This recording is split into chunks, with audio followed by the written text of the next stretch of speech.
This call is now being recorded. Okay, so we have already started with second unit message passing. Just to revise all the things once again. Actually, I am taking the revision for each and every lecture because a huge gap is there, means of about 7 days gap is there in all our lectures. So I am once again taking the revision in just 5 minutes. So here we have started this topic with introduction of processes, what is process and all these things. And we have gone through the two basic methods of information sharing, that are original sharing and copy sharing. So original sharing, in that we have seen common memory area is being shared in between two or more processes, and this is the case in case of original sharing. And in case of copy sharing, the information is shared physically. Physically it will be copied from the sender process address space to the address space of the receiver process. So no any kind of shared memory is there. Directly copying of the data from one process to another is being taken place. Then we have seen the desirable features of good message passing. In that we have seen simplicity, then uniform semantics. In uniform semantics we have seen the local communication and remote communication, and how the uniformity is being carried out in this process. Then efficiency, how your message passing system should be efficient, that way we have seen. Then reliability, how this system should be reliable while doing the message passing. uh, those techniques just introduced in this point. Then correctness, how correct data is passed from one machine to another, that is very important. Then flexibility, then security. Definitely security is a very crucial point, because authentication of the receiver, sender, as well as how the encryption of the message is being taken place, that kind of uh, things are very important in case of security. Then portability, we have brief discussion on this point, how you can how you will be able to transfer your message from one machine to another, no matter which particular environment it will be having.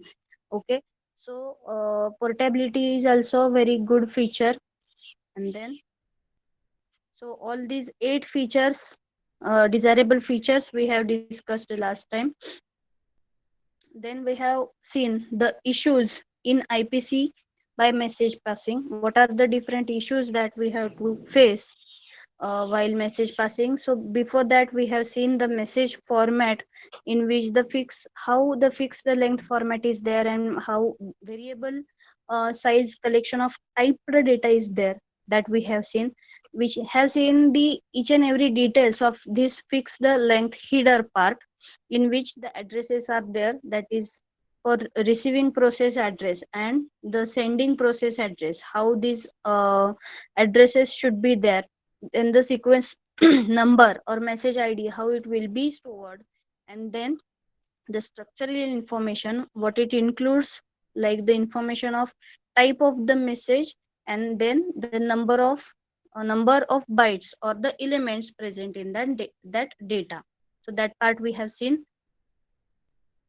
And then your actual data or pointer to the data. So this type will include whether that data is actual data or pointer to the data, that information will be stored here.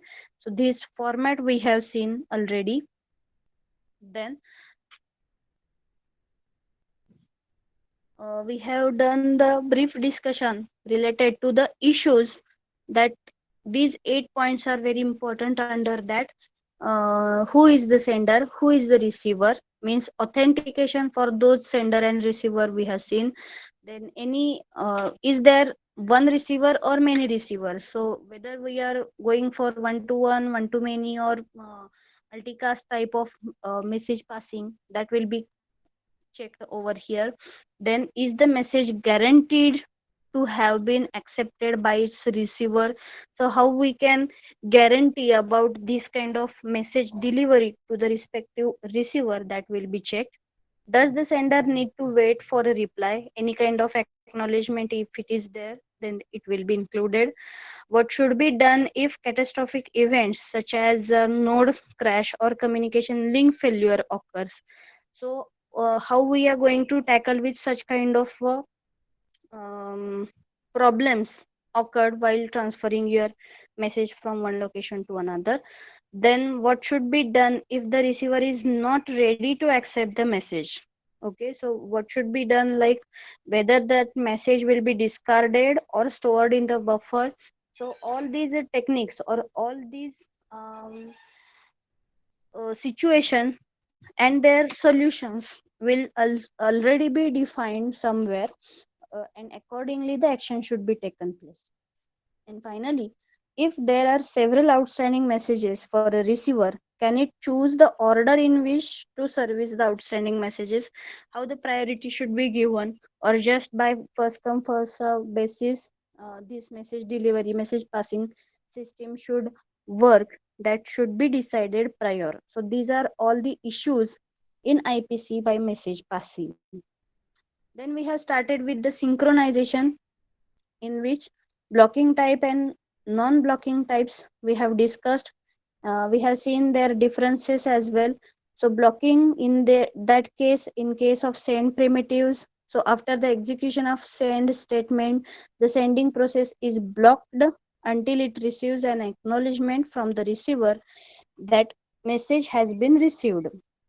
So if it is, or the sender is waiting for some time for the acknowledgement, we can call it as a blocking. If such kind of scenario is not there, we can call it as a non-blocking. And in case of blocking receive primitive, after execution of the receive statement, the receiving process is blocked until it receives the messages. So that kind of diagram we have seen. I think it is in the next slide. So if the receiving process is waiting to get the message, or if it is in um, um, blocked state until it is getting the message from the sender, then that phenomenon at the receiver side, it is called as a blocking type. If no such kind of blocking is there, it is non-blocking type. Then the concept of, or the issues we have discussed, that is polling and interrupt. So polling, in this method a test primitive is provided to allow the receiver to check the buffer status. So how many messages are there already present in the buffer? That condition, or that buffer size will be checked prior to before sending the message. If this scenario is there, polling will come, otherwise interrupt. So interrupt in this method, when message has been filled in the buffer and is ready for use by the receiver, a software interrupt is used to notify the receiving process. Okay, so that kind of interrupt, how it will be programmed, okay, that kind of things we have discussed when we discussed this particular point. So synchronization, yes, here in this diagram it will be shown. So this diagram we briefly seen in our last lecture. So send primitive, then receivers execution, how it will be executing. This dotted line will be showing you the blocked state, and the continuous line will be showing you the executing state. All these we have discussed last time. Then we turn towards the concept of buffering. So buffering, so in this we have seen the four types of buffering, that is null buffer or no buffering, then buffering with unbounded capacity, then single message, and finite bound or multiple message buffers. These four types of buffering we have seen. In that, the first is null buffer or no buffering. So you will be not having any kind of buffer stage over here. So your sending process will directly be sending the message to the receiving process. In case of single message buffer, the buffer of at least one message only is given, and it will be present at the receiver process side. So here you will be finding the node boundary over here. So whatever the message that is sent by the sender, it will be stored in your buffer for some time and then it will be processed. Then unbounded capacity buffer. So for this particular thing, you are not having any kind of buffer as a such, or you are having the buffer, but its size will not be given. So as many entries for the buffer are coming, you are processing on that, and then uh, sending of messages will be carried out. Okay, but this technique is a little bit difficult, that to maintain the size of your buffer is a challenging task in this. And finally, we have seen the finite bound or multiple message buffer. So in this, the finite bound or fixed size buffer will be given to you, and as and when the sending process is sending the message, it will be stored in the buffer, and then it will be processed on first come first serve basis to the receiving process. So example for this is kind of your mailbox मध्ये जसे जसे mail तुम्हाला येत जातील, those will be put under the in the buffer, and then they will be processed, or they will be checked by you, and you can check its time as well when it is put in your inbox or so. Okay.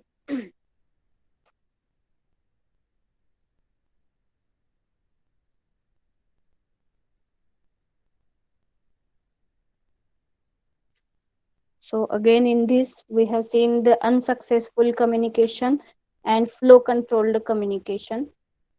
Um, so unsuccessful communication. If you are having finite bound, still you are going through two scenarios in which the first is unsuccessful communication. So in this method, message transfer simply fail whenever there is no more buffer space. So the send normally returns an error message to the sending process, indicating that the message could not be delivered to the receiver because the buffer is full. Okay. याचं एक example असं सांगू शकेन की जेव्हा तुम्ही MNC मध्ये वगैरे जाल तर त्याचा वेब मेल म्हणून पण तुम्हाला असतो, आणि गेल्या गेल्या तुम्हाला तुमचा आउटलुक कन्फिगर करून घ्यावं लागतं सगळ्यात पहिल्यांदा. कशासाठी तर आउटलुक कन्फिगर केल्यानंतर जसे जसे मेल बॉक्स, म्हणजे आता जसं आपलं जीमेल वगैरे आहे, तर त्याच्यामध्ये तुम्ही कंटिन्युअस जर ऑनलाईन राहत असाल तर तुम्हाला त्याचे सगळे मेल्स तुमच्या इनबॉक्सवर आलेले दिसतात. But if suppose for some time you are going offline, तर त्यावेळेला काय होणार, तर ते जे काही तुमचे मेल्स आहेत ते तिथे येऊन तुमच्या इनबॉक्सवर येऊन पडतील. ओके. जीमेलने तुम्हाला अशी फॅसिलिटी दिली आहे की जरी तुम्ही ऑफलाईन असतील तरी number of messages can be put in the buffer. Okay, but that kind of buffer maybe sometimes it will not be available with the, or that much space will not be available with companies, or so they are providing you the facility of webmail. सो जेव्हा तुम्ही तुमचं machine of कराल, of in the sense पूर्णपणे shutdown, तर त्यावेळेला internet connection वगैरे काही नसणार आहे, तर तुम्ही ऑफलाईन गेल्यानंतर जे तुमचे मेल्स येणार आहेत those will be stored on your webmail. Okay. But webmail is having some say fixed size buffer. Say suppose for example it is having the size of only 100 MB. Okay. सो जोपर्यंत तुमचे mail येत आहेत mailbox मध्ये, आणि 100 MB असं म्हणण्यापेक्षा किंवा आपण असं म्हणू शकतो की 100 मेल्स ची कॅपॅसिटी तुमच्या वेब मेल वरती असेल. मी जेव्हा टेक महिंद्रा मध्ये होते तर तेव्हा फक्त 50 मेल्सची फॅसिलिटी होती, आता मे बी सिनारिओ वेगळाही असू शकेल, पण हे जे आहे अनसक्सेसफुल कम्युनिकेशन, तर त्यामध्ये हे एक्झाम्पल आपल्याला रिझेंबल करता येईल. तर ऑफलाईन असताना around 50 mails you can stored in that particular web mail, which is acting as a buffer for you. And whenever on the next day you are coming back, you are switching on your machine, then all those webmail mails which are there in your buffer, those will be dumped in your outlook. Okay, outlook म्हणजे तुमच्या मशीनशी related तुम्ही जे काही configuration केलेलं असेल, तर त्यामध्ये सगळे तुमचे वेबमेल वरचे मेल डंप व्हायला सुरुवात होते. ठीक आहे. सो सपोज फॉर एक्झाम्पल एखादा काहीतरी इश्यू वगैरे चालू आहे, आता तुम्ही असंही म्हणू शकाल की मी मग मशीन स्विच ऑफ कशाला करावं, किंवा मशीन चालूच ठेवून गेले तर काय प्रॉब्लेम आहे का? No problem. But in case suppose काहीतरी झालं, जसं की आपण कॅटॅस्ट्रॉफिक फेल्युअरच्या कंडिशन्स बघितल्या, सपोज बॅकअप संपला, लाईट गेली, काहीतरी झालं, तर तशा कंडिशनला काहीतरी फॅसिलिटी तुम्हाला बफरमध्ये दिलेली असते. तर त्या कंडिशनमध्ये तुमचे सगळे मेल त्या ठिकाणी स्टोअर केले जातात. ठीक आहे. But if it is exceeding that particular, म्हणजे नेक्स्ट डे आल्यानंतर मी सगळे डंप करून घेतले मेल, ओके ठीक आहे. पण जर एखादं इश्यू एस्कलेट झाला आणि त्याच्यावरती मेलचं कन्व्हर्सेशन, सपोज नाईट टाइम सगळं तिथं तुमचे जर US UK चे क्लायंट असतील तर सगळं कन्व्हर्सेशन नाईट टाइमला होणार आहे, बरोबर आहे. सो त्या केसमध्ये जर तुमचं खूप सारं मेल कॉन्व्हर्सेशन झालं and if that buffer is exceeding in that case above 50, किंवा आता जे आपण लिमिट ठेवलं अबोव 100, तर that time you will not be able to access those particular mails which are exceeding that buffer size. Okay, so that kind of situation we can call it as a unsuccessful communication. How that here it is given that message transfer simply fail whenever there is no more buffer space. सो आता सांगितलं त्या example मध्ये तुम्हाला webmail मध्ये buffer space किती available आहे, तर एक 100 मेल्सची. Okay, if that getting exceeded, then those messages which are coming after your 100th mail, those will be unsuccessful ones. Okay, सो जर इन केस तुमच्याकडे फॅसिलिटी आहे, इंटरनेट कनेक्शन आहे, तुम्ही घरून सुद्धा चेक करू शकता, तर त्यावेळेला तुम्ही घरी जावा, तुमचा वेबमेल ओपन करा, because Outlook is configured with your office machine only, right. So if you are accessing your mails from home via this webmail, then also it is there will not be issue, because whatever the unread messages are there, for that only the limit is given as a say 100 or so. Okay, so depending upon the company policy हे जे काही rules आहेत ते त्या ठिकाणी तुमचे set केलेले बघायला मिळतील. And now the second condition is flow controlled communication. So the second method is to use flow control, which means that the sender is blocked until the receiver accepts some messages, thus creating space in the buffer for new messages. Okay, सो जसे जसे mail येतील त्यातले काही काही read केले गेले, तर त्या केसमध्ये नवीन मेल्सची एंट्री तुमच्या त्या क्यू मध्ये पॉसिबल आहे. If this kind of scenario you are giving, then we can call it as a flow control communication. ही फॅसिलिटी आपण आपल्या टेक्स्ट मेसेजेस मध्ये वगैरे पण बघू शकतो. आता नाही, because now days we are having good internal memory with each and every machine, sorry not machine, with your phones or smartphone. But before some days when we are using that Samsung Guru or that kind of mobiles, that time only text message facility was there. If my message size is exceeding some 100 messages, and if you are getting new messages, okay, at that time it will be giving you the notification, new message is coming, your message memory is full, please delete some of the messages. Okay, and whenever you are deleting the messages which are present in your inbox, and that time only you will be getting access to the new messages. Okay, so that kind of scenario we can call it as a flow controlled communication. म्हणजे जोपर्यंत तुम्ही जुने messages, काहीतरी कंपनीचे messages असतील किंवा काही SMS असतील, ते तुम्ही जर जुने डिलीट केले तरच तुम्हाला त्या केसमध्ये नवीन मेसेजेसची एंट्री झालेली बघायला मिळेल. So that kind of scenario we can call it as a flow control.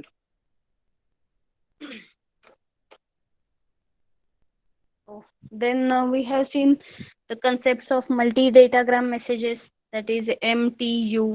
It is we already seen that this particular concept is there for um, okay, 2-3 marks questions only.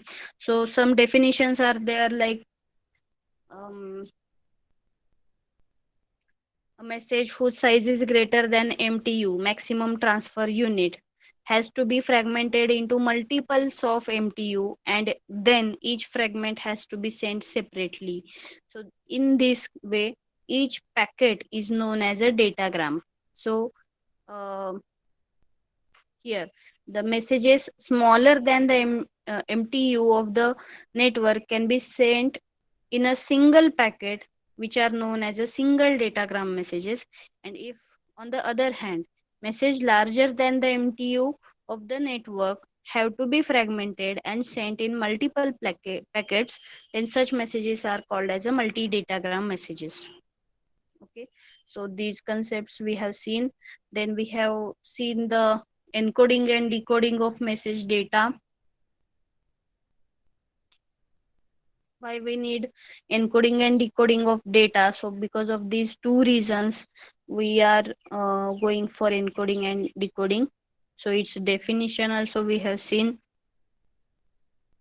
So two representations are there, that is tagged representation and untagged representation, that we have seen last time.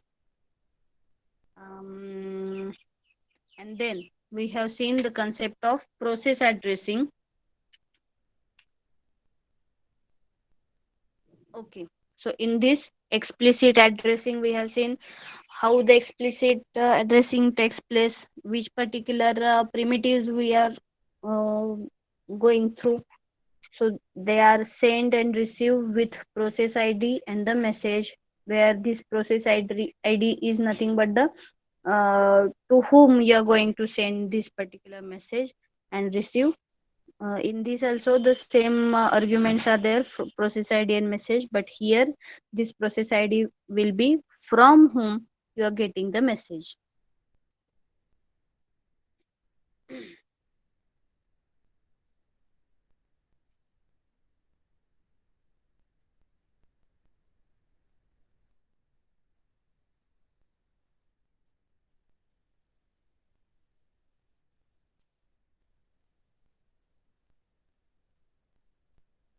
Then implicit addressing.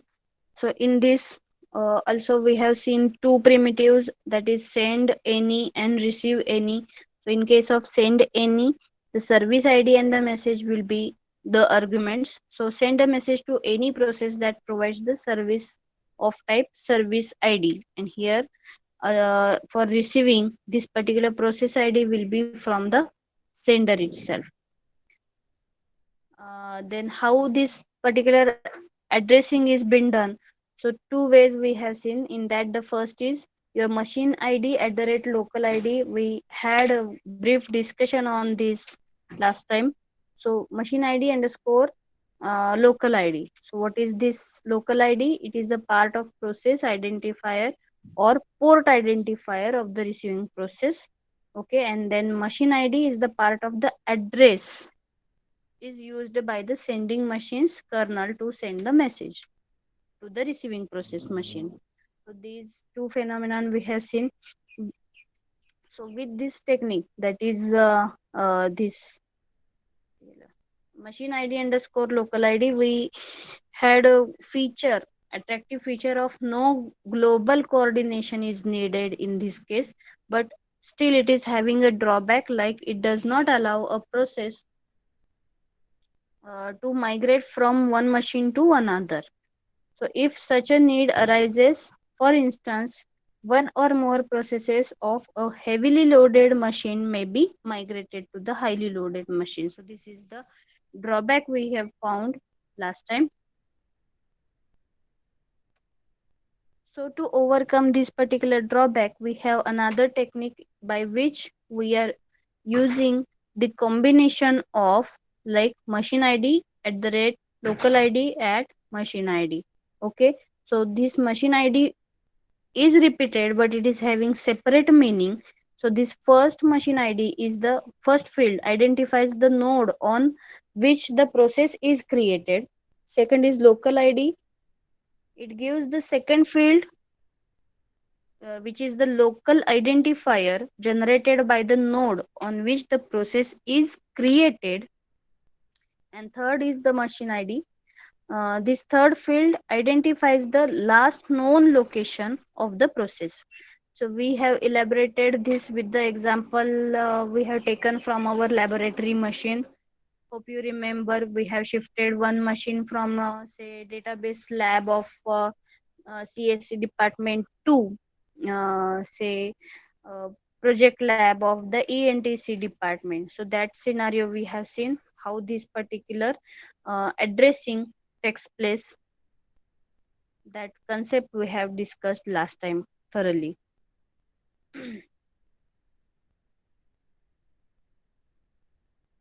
So the existence of name server, how it will be storing the entries in the tabular form for each and every activity that is carried out in your network. All these things will be stored on your name server. So to provide security or to maintain the information, we have replicate name server facility we have seen, but this leads extra overhead needed in keeping the replicas consistent. So that all things we have discussed last time. Then again, the concept of failure handling we have seen, in which loss of request message how it comes. So here sender is sending some request but in between your message is getting lost. This is the first scenario. Then second is loss of response message, in that your request is reached to the receiver, successful execution of your request is been done, and it is sending a reply back to the sender, but in between your response message is getting lost. So this is the second situation. Then third, we have seen unsuccessful execution of the request, in which sender is sending some request. While processing that request at the receiver side, your machine is getting crashed, and again the restarting of the receiver machine will take place.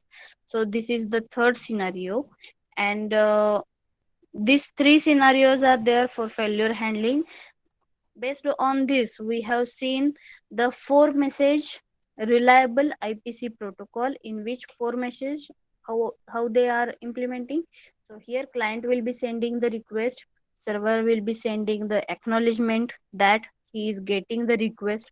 Then again server will be sending the reply for the request coming from the client, and then acknowledgement from the client will be there that I am getting the reply from the sender.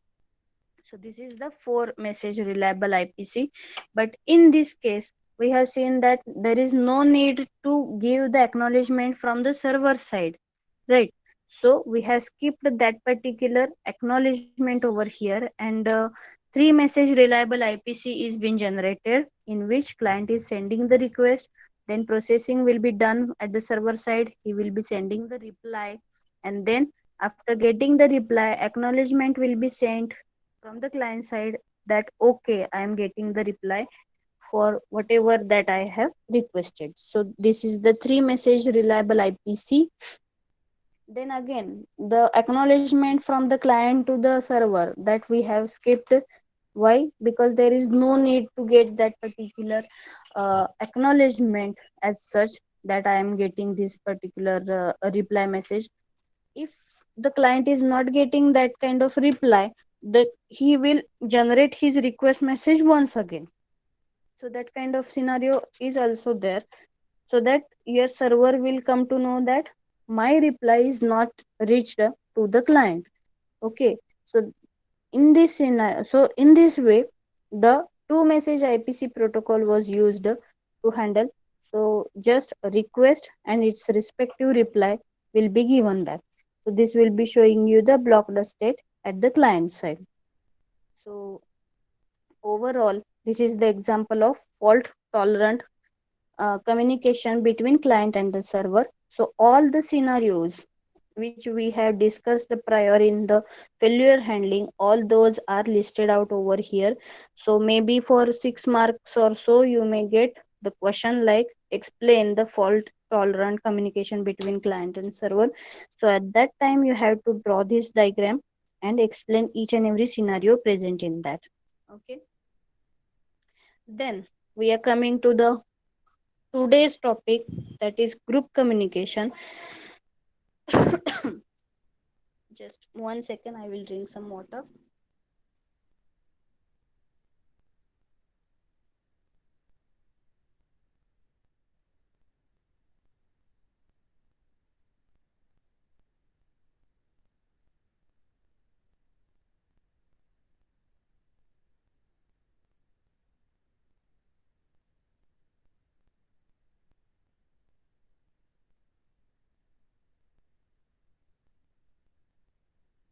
So till this point, do you have any kind of doubts, so that we can start with the next, that is today's lecture topic? Any problem?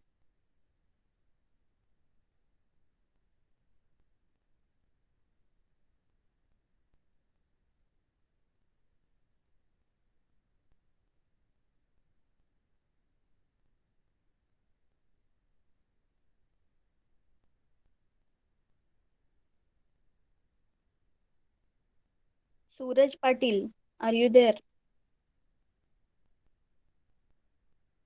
You need to change your name with your division roll number as the other students did.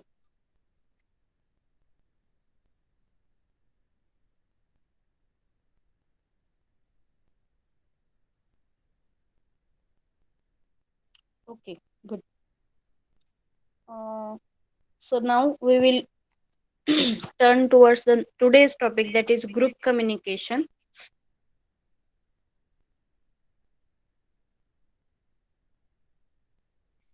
So for getting each and every idea related to group communication, again we have to consider the examples of WhatsApp, Facebook, which are the live example right now, and also our mailing system, okay, mail server and those things. Okay, so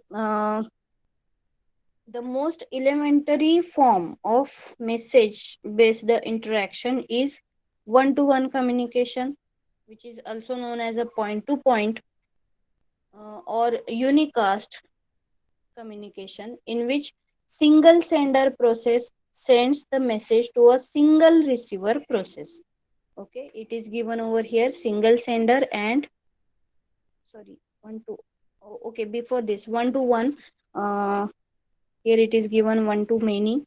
uh, for one to one we have discussed, that is single sender and one particular receiver. This kind of scenario is there in case of one to one.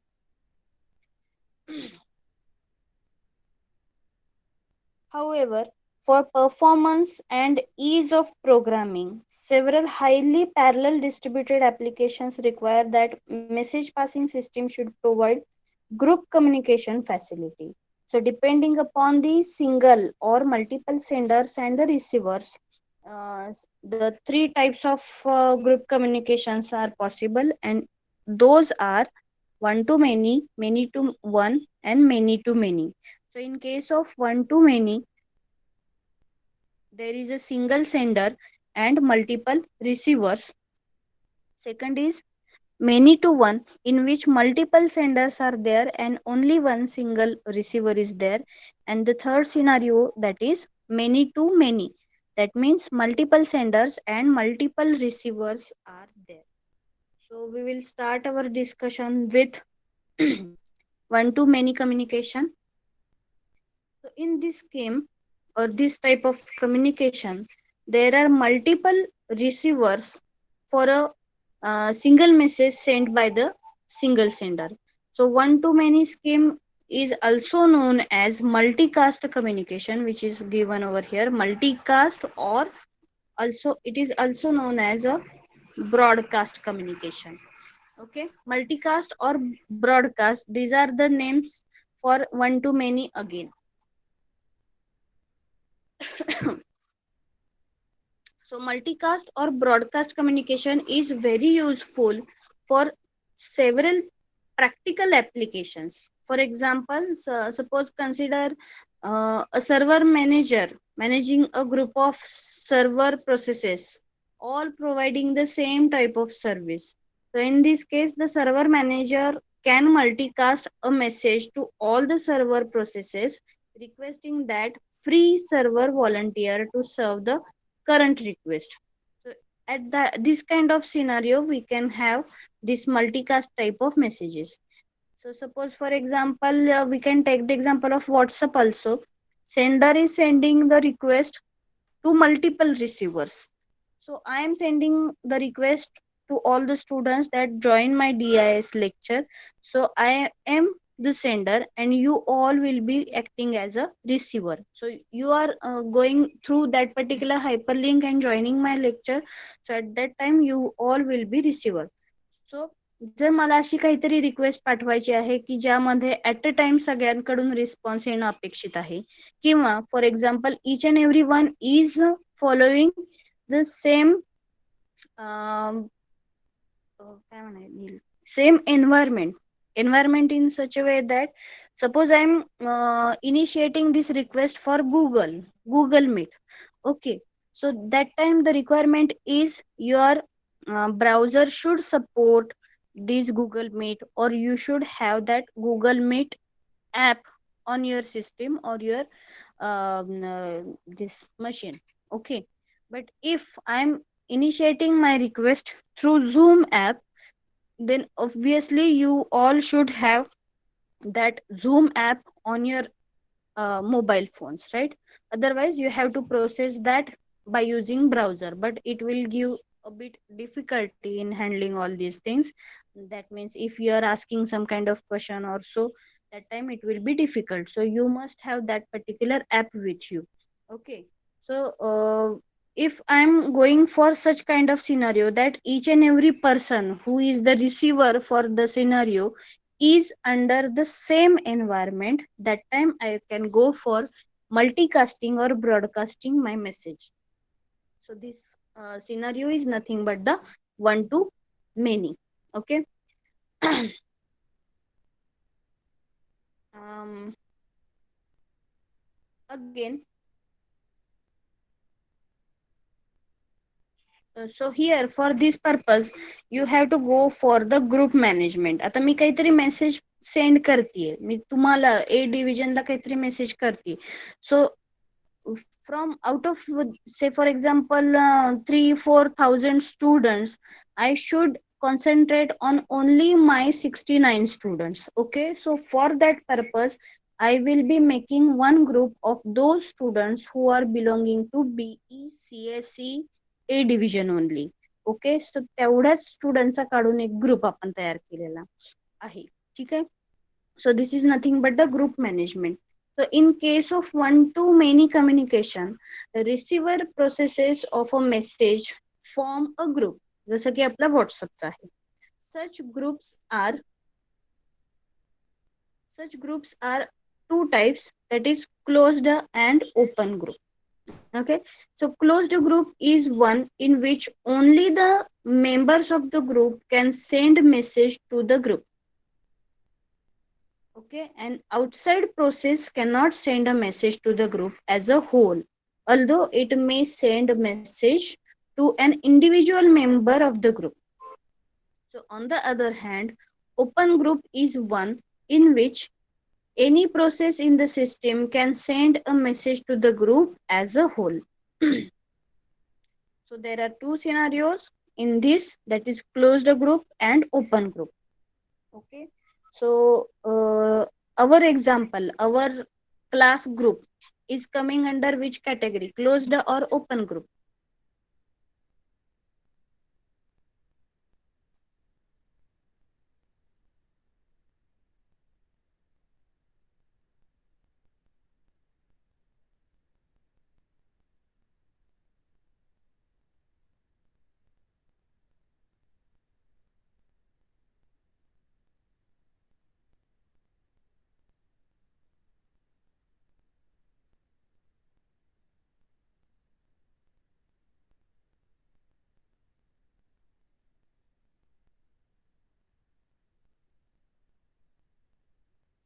Yes, it will be closed because you are allowing to send message which are from the senders or the receivers are fixed, which are dealing with that group only. So any example related to open group in this case? Open group example.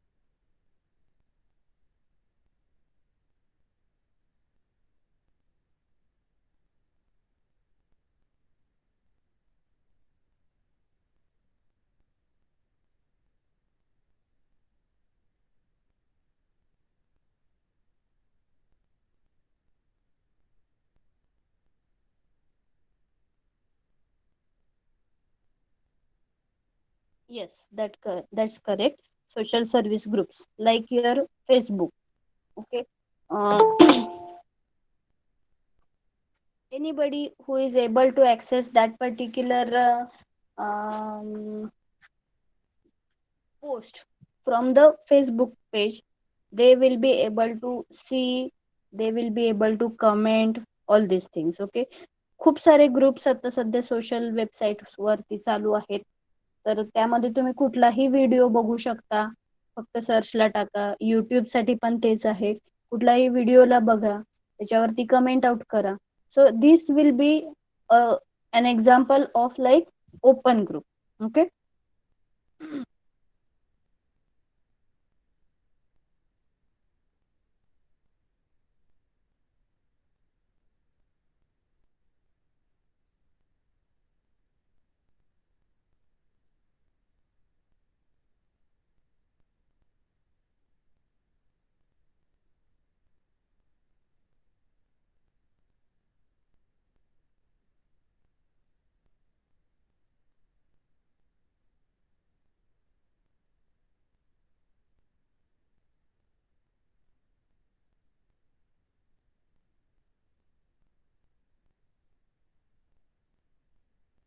Some students who are done with the training, they are joining.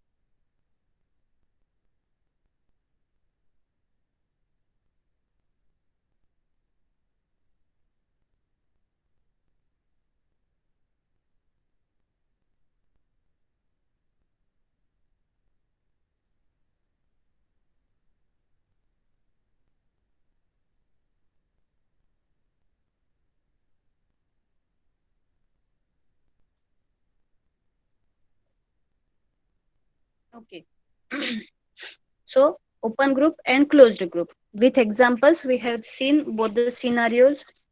Then um,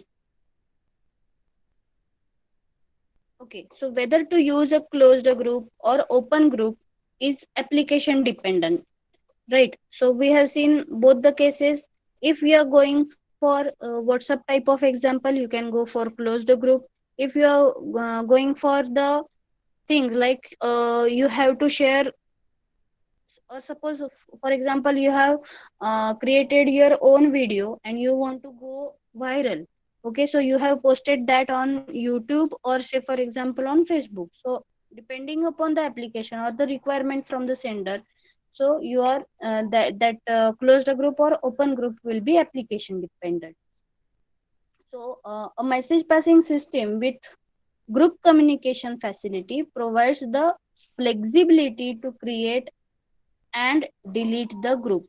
So here in this case, for centralized group server processes, we are having the facility of creating a group, deleting a group dynamically, and to allow a process to join or leave the group at any time.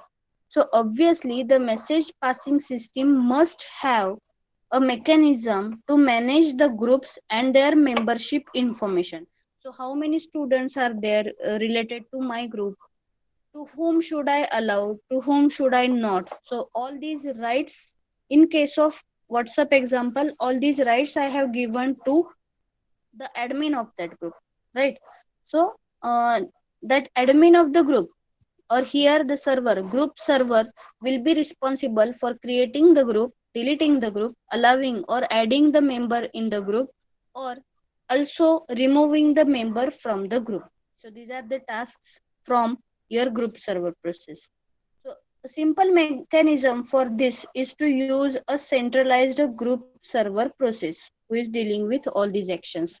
However, replication leads to extra overhead involved in keeping the group information of all group servers consistent. So, for example, if for one single group there are multiple um, admins, if only one admin is there, he will be having all the information related to the group, that these many members are there in my group and all these things. But if I am giving these rights to multiple members, so suppose for example for a group of 60 people, you are having say uh, 10 admins, okay? So in that case it will be difficult to maintain the information that who particular admin is adding how many new other members. So that time it will be a bit difficult. So the next concept comes, and that is group addressing. So here in this case, a two level naming scheme is normally used for group addressing. So the high level group name, which is in ASCII form, a string that is independent of the location information of the processes in the group. So on the other hand, the low level group name depends on the large extent on underlying hardware. So suppose for example, on some networks, it is possible to create special network address to which multiple machines can listen. Okay. Such a network address is called as a multicast address. So a packet sent to a multicast address is automatically delivered to all the machines listening to the address. Therefore, in such a system, multicast address is used as a low level name for the group. So this particular low level group, so its name depends to a large extent on the underlying hardware. So that is very important. Then next concept is the message delivery to the receiver process.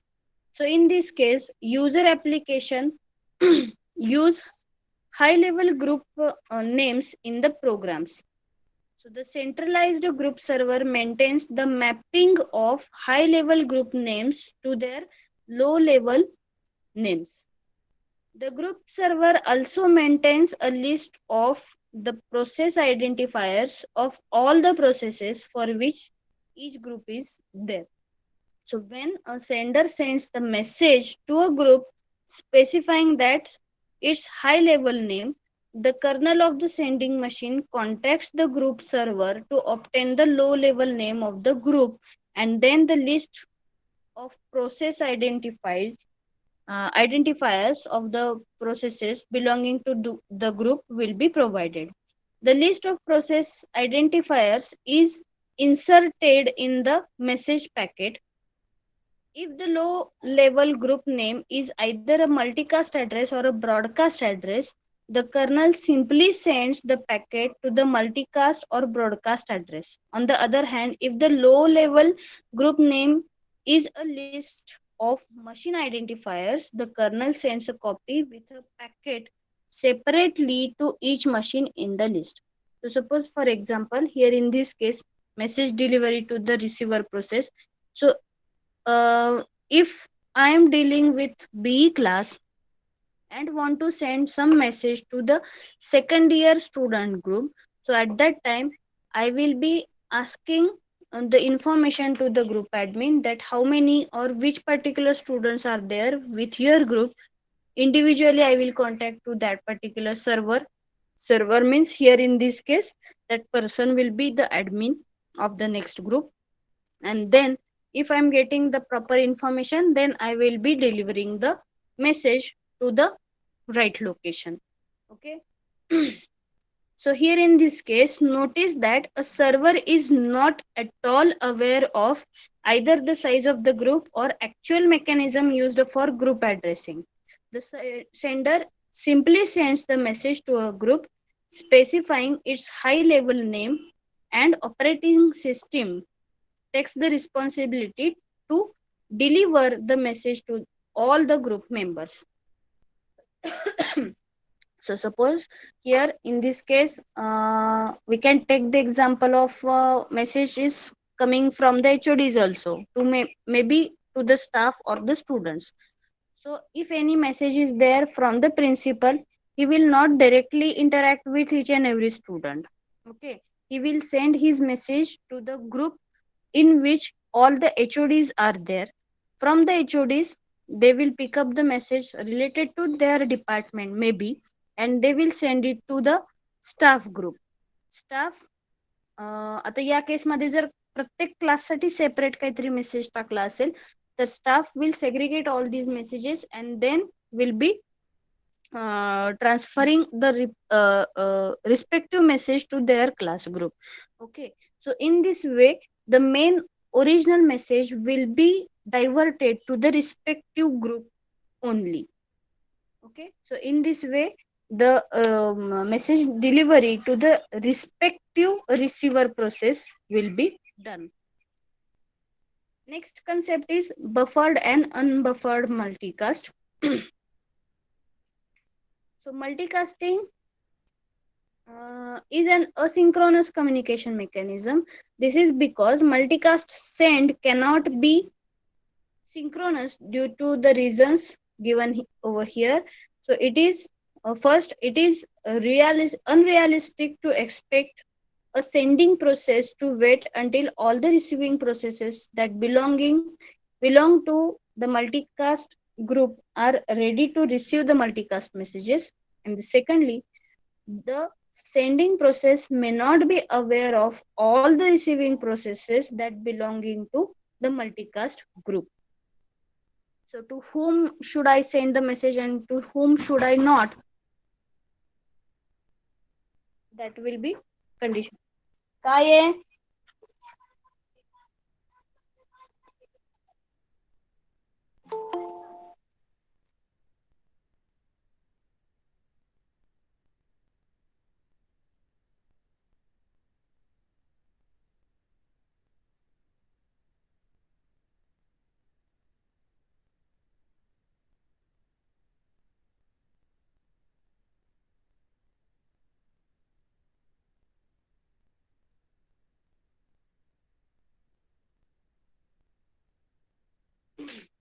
Sorry for the disturbance. Okay, so these two reasons we have seen. So for an unbuffered multicast, the message is not buffered for the receiving process and is lost if the receiving process is not in the state ready to receive it. Therefore, the message received only by those processes of the multicast group that are ready to receive.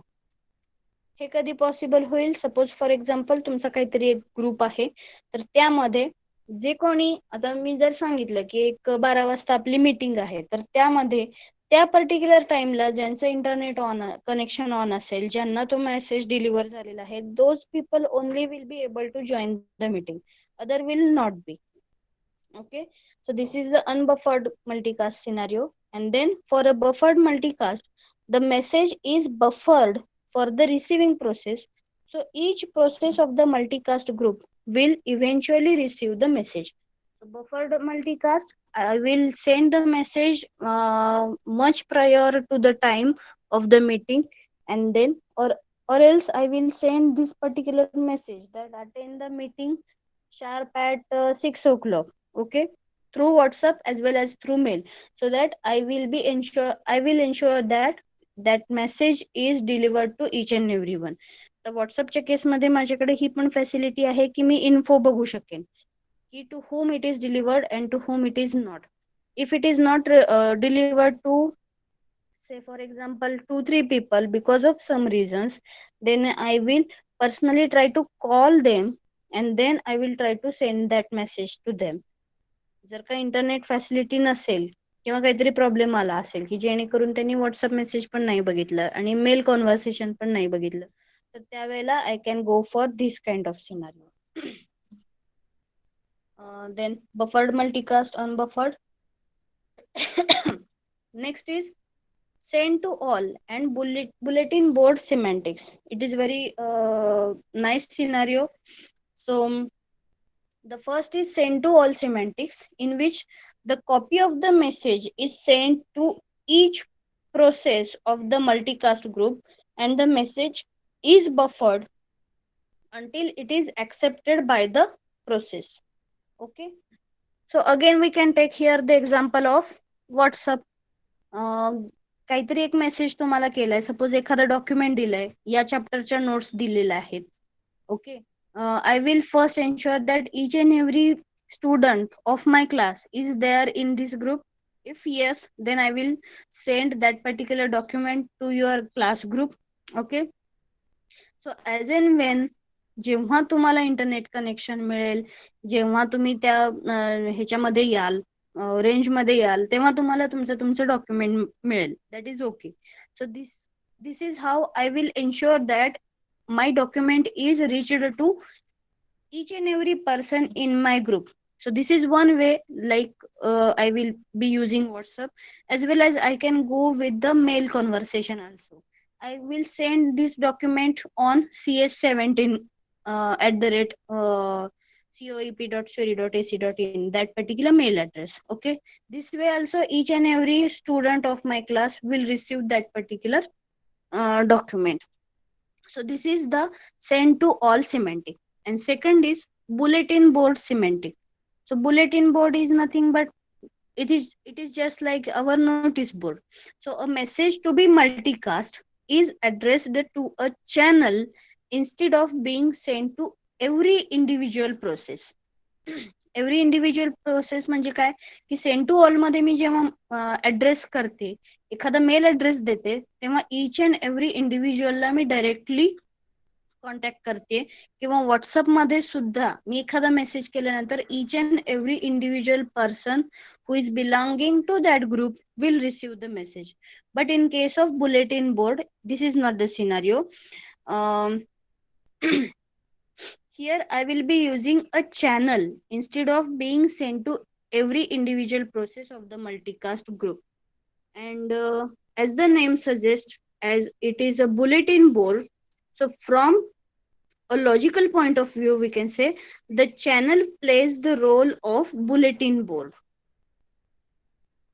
A receiving process copies the message from the channel instead of removing it when it makes the receive request on the channel.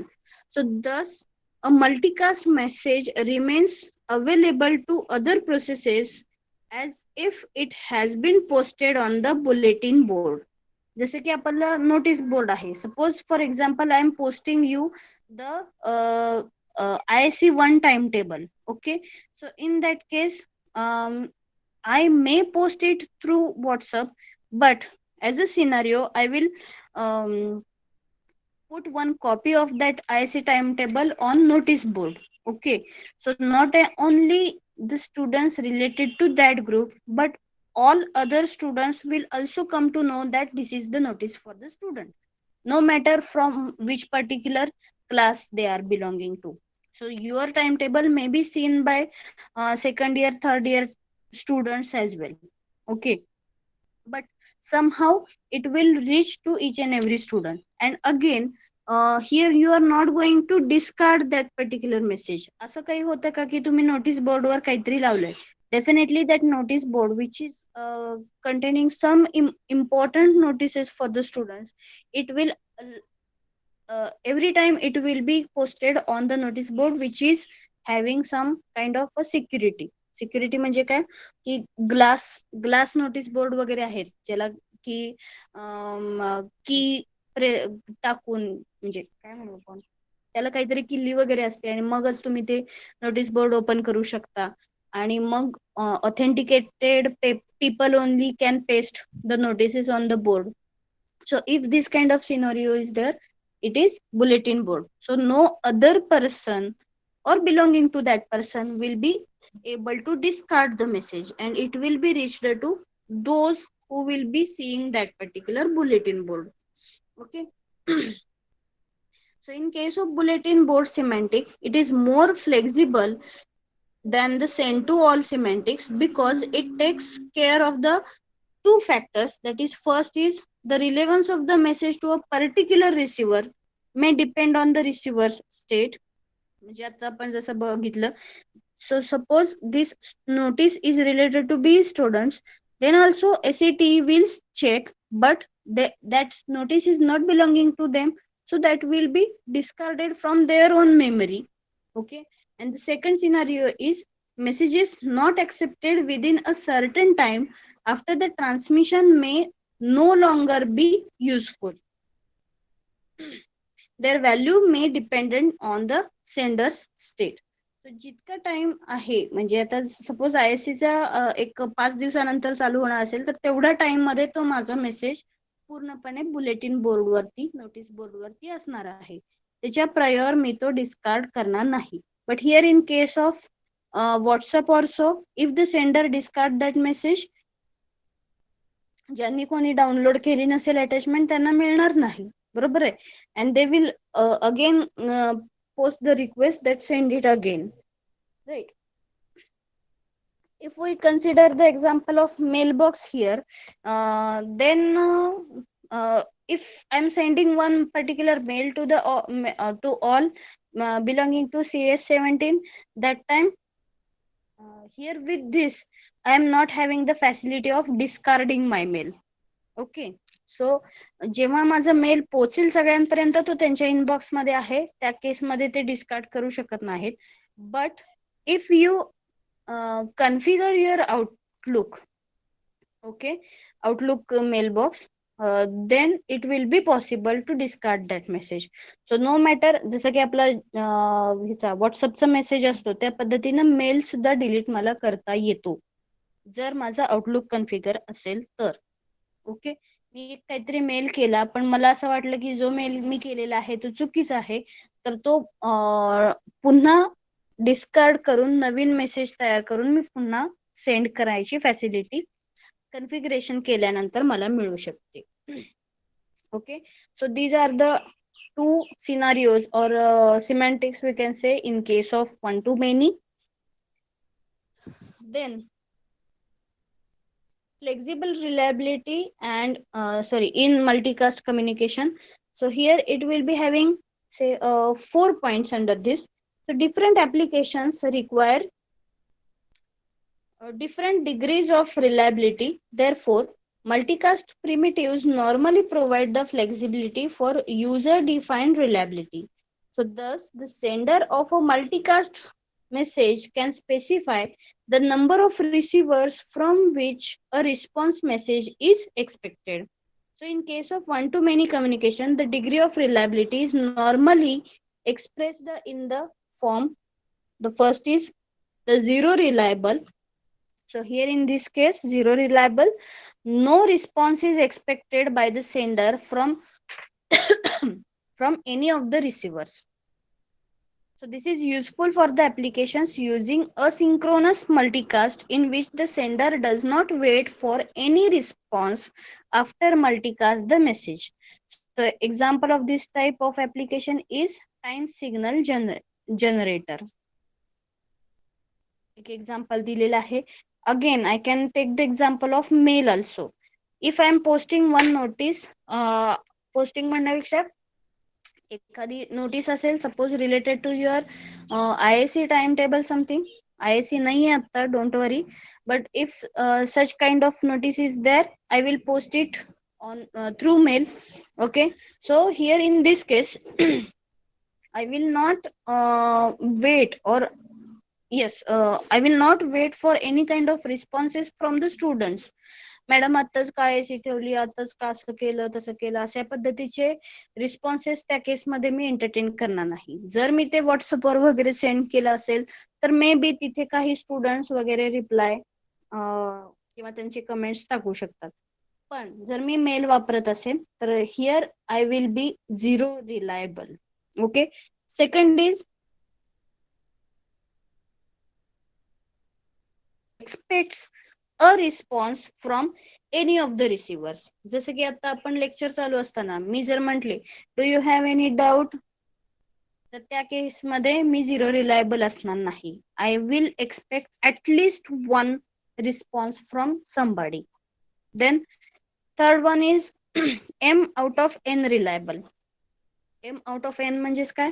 The multicast group consisting of n receivers and a sender, and the sender expects a response from m.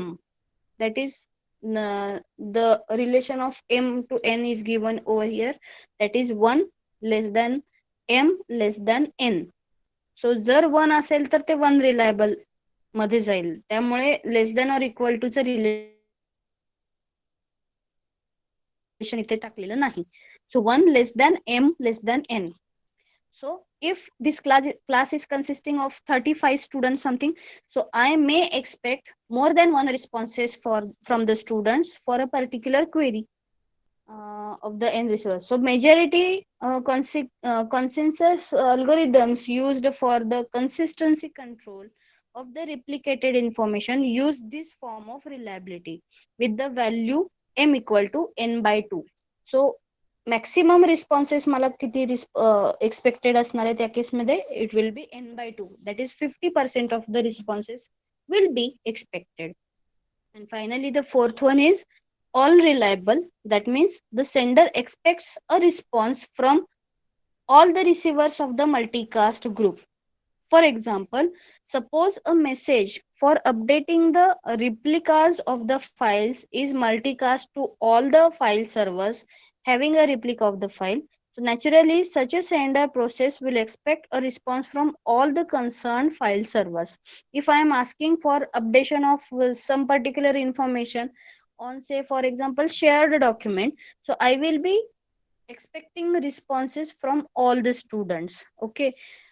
मला जर एखादी information हवी असेल, तुमचे details काहीतरी हवे असतील, तर माझ्या क्लासमध्ये जर 69 स्टुडंट्स असतील तर I will definitely expect response from all the students of my class. Okay, so I will wait till all the 69 students will enter their information in that field.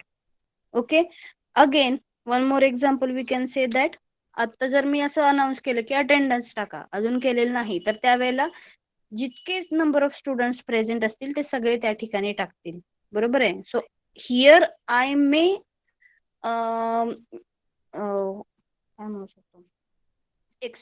I may expect the responses from all the students. Still, some of the students may skip because of the network काहीतरी network issues वगैरे आलेले आणि त्यांनी टाकलं नाही, तर वगैरे गोष्ट वेगळी आहे. But here I will expect all the responses from all the persons. And then atomic multicast. So here all or nothing property we are dealing with. Atomic multicast has all or nothing property. So that is when a message is sent to a group by atomic multicast, it is either received by the processes that are the member of the group, or else it is not received by any of them. So an implicit assumption usually made in atomic multicast is that when the process fails, it is no longer a member of the multicast group. So when the process comes up after failure, it must join the group afresh. Once again, it will be in a fresh mode. Atomic multicast is not always necessary. For example, the applications for which the degree of reliability requirement is 0 reliable, 1 reliable, or m out of n reliable, which we have discussed now only, so do not need atomic multicast facility.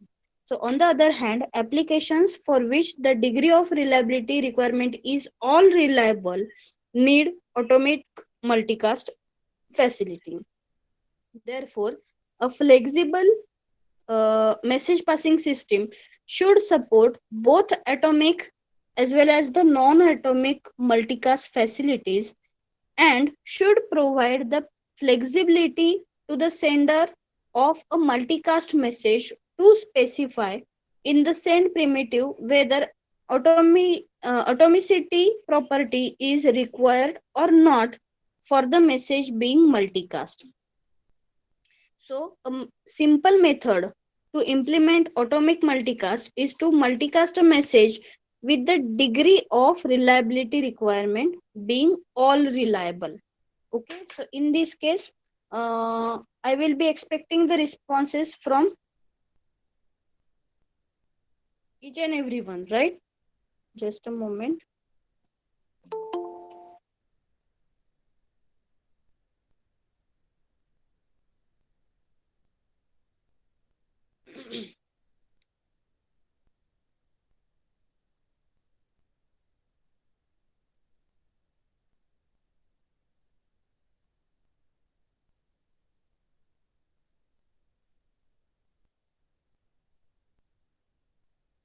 Okay, accept Jale. So, after a timeout period, the kernel retransmit the message to all those members from whom an acknowledgement message has not been received. So, the timeout based retransmission of the message is repeated until an acknowledgement is received from all the members of the group. So, if we consider its pros and cons, then applications for which the degree of reliability requirement is all reliable need atomic multicast facility, but it is very expensive as compared to the normal multicast due to the large number of messages involved in the implementation. So, therefore, a message passing system should not use the atomicity property as a default property of multicast message, but should provide this facility as an option. Then, uh, last point from one to many communication, and that is group communication primitives. So in both one to one communication and one to many communication, the sender of the process basically has to specify two parameters, that is destination address and a pointer to the message data. Okay, therefore, ideally, the same send primitive can be used for both one to one communication and one to many communication. If the destination address specified in the send primitive is that of a single process, the message sent to that one process only. On the other hand, if the destination address is a group address, जसं की आपला आत्ताचा scenario WhatsApp ग्रुपचा, if it is a group address, the message is sent to all the processes that belonging to that group. So all so both these primitives we have to consider properly. Next is many to one communication. So under one to one we have discussed all the things. So just one slide on many to one and one slide on many to many. So many to one communication, what is the scenario? So multiple senders send the message to a single receiver only. Okay, so the single receiver may be selective or non-selective. जो कोणी single person असणार आहे ज्याला आपण message send करतोय तो that will be a selective one or non-selective one. A selective receiver specifies a unique sender and a message exchange takes place only if that sender sends a message. On the other hand, non-selective receiver specifies a set of senders, and if anyone sender in the set sends the message to the receiver, that message exchange takes place. So this is the many to one scenario. And finally, the many to many scenario here, as the name suggests, multiple sender send the message to multiple receivers. So ordered message delivery is very important in this case, and it ensures that all messages are delivered to all receivers in an order acceptable to the application. So order of delivery we have to uh, consider into the is the main task that is to be considered over here. So here it ends with all the concepts of group communication. And next bit is the case study of RMI and Corba that we will cover in our next lecture. So any doubt till this point, or you can give any example related to many to one communication, practical example.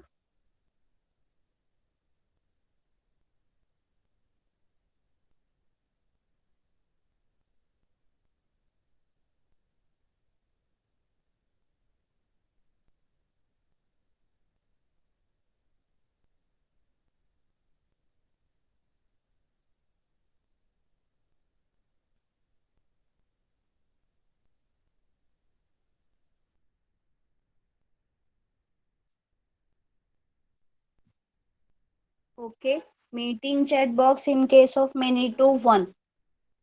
Uh, Meeting chat box meet like this Google Meet, but here if you are posting something on the chat window, it will be delivered or it can be seen to all, seen by all. So it may be considered as an example of many to many. Doing any kind of registration. आले का Ashutosh?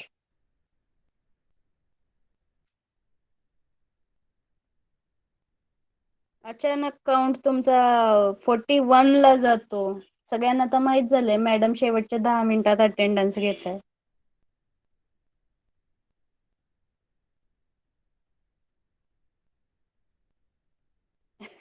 Okay, doing any kind of registration, that is yeah, that is very good example, because from multiple um, participants I will be expecting the response, and all those responses will be stored at one particular location with one particular person. जसं की आपलं registration कुठल्याही एखाद्या इव्हेंटचं वगैरे असेल तर multiple people will approach to that particular registration desk only. Okay, so that is good example. Again, suppose I am saying that I want the answers of CT1. Okay, so you will be posting all the 69 students will be going through that particular test. They will be replying to my Google form, and all those responses will be stored in my on my drive, Google Drive, right, at one particular location. So many to one, for this example we can consider. And then for many to many,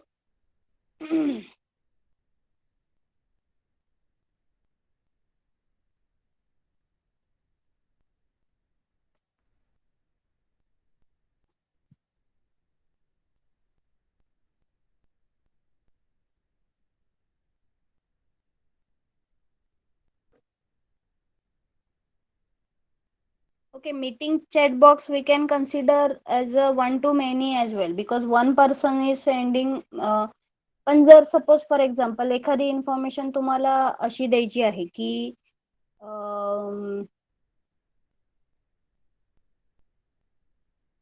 that information, म्हणजे एखादी मी काहीतरी query विचारली and for this query I am getting the responses from 5-6 members. Okay, जसं की आता आपण 10 वाजता आपण जेव्हा डिस्कशन चालू केलं होतं ते रुबिकॉनच्या ह्याच्याबद्दल, रेजिस्ट्रेशन बद्दल, राईट. तर त्या केसमध्ये बऱ्याच जणांनी काय सांगितलं की आम्ही रेजिस्टर केलं पण आमचं असं झालं वगैरे वगैरे. तर त्या केसमध्ये मल्टिपल स्टुडंट्स कडून रिस्पॉन्सेस आले, and those as they were on the chat, those will be delivered to all. So in this way, if we consider the example, it will be many to many. But if we consider one particular student is giving the reply, then it will be one to many. So any example related to many communication?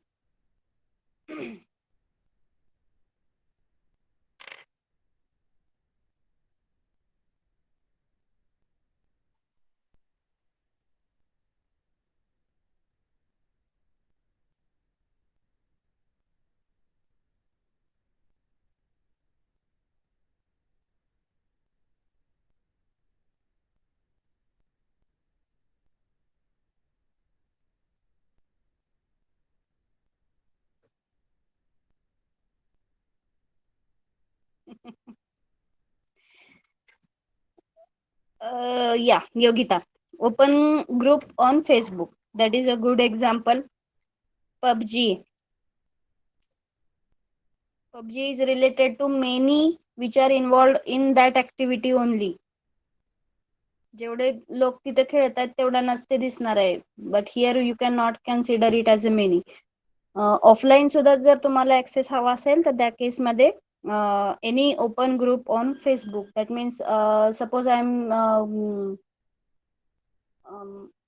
Okay, एखादा group आहे, बऱ्याच जणांनी post केलेले आहेत, त्या बऱ्याच जणांकडे जात आहेत वगैरे वगैरे जे आहे, तर दॅट वी कॅन कन्सिडर. असे खूप सारे ग्रुप्स आहेत, पोस्ट आहेत ह्याच्यावरती, फेसबुकवरती वगैरे, किंवा सोशल साईट्सवरती असेल, लिंक्डइनवर वगैरे असेल, तर त्यात we can consider under the many to many scenario. Okay, fine. So here we will end with today's lecture. Next time we will go for the case study of RMI and Korba. Okay. So you can put your attendance in the chat room. And only I think one boy student was there. बाकीच्यांचं काय करायचं बघावं लागेल मला.